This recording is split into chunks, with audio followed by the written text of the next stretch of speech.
মারাত্মক টেস্টের আলু পটলের বড়া দেখতে থাকুন পুরো ভিডিও। 4টা পটল নিয়েছি, 2টা আলু নিয়েছি। তারপরে পটলের খোসাটা ছুটিয়ে দুই সাইড থেকে আমি কেটে নিব, আর আলুটাও আমি খোসাটা ছুটিয়ে নিব। আর ভিডিওটি যদি ভালো লাগে অবশ্যই সাবস্ক্রাইব, লাইক, কমেন্ট করে পাশে থাকবেন।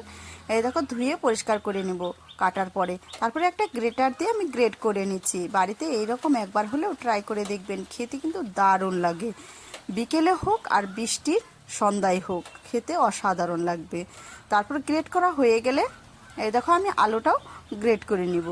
তারপরে এদিকে দিয়ে দিচ্ছি আমি স্বাদ মতো লবণ, হলুদের গুঁড়ো, লঙ্কার গুঁড়ো, ধনের গুঁড়ো। এদিকে কাঁচা লঙ্কা, রসুন, আদা বাটা দিয়েছি, বেসন দিয়ে দিব, পেঁয়াজ কুচানো দিয়ে দিব। একটু মেখে নিচ্ছি। মেখে নেওয়ার পরে আমি দিয়ে দিচ্ছি এখানে কয়েকটু জিরে। তারপরে আবারও সুন্দর করে আমি মেখে নেব। মেখে নেওয়ার পর কড়াইয়ের মধ্যে তেল দিয়ে, তেলটা একটু গরম হলে আমি বড়াগুলো ভেজে নামিয়ে ফেলবো। তাহলে বাড়িতে এরকম ঝটপট করে বানিয়ে নিতে পারবেন আলু পটলের বড়া। খেতে কিন্তু দারুণ টেস্ট। আমি তো ভেজে নামিয়ে ফেলবো। এই যে এপিস্ট টুপিস্ট করে ভেজে আমি নামিয়ে নিলাম। আর কেমন হয়েছে আমার রান্নাগুলো অবশ্যই জানাবেন। আর সম্পূর্ণ ভিডিওটা দেখার জন্য অসংখ্য অসংখ্য ধন্যবাদ।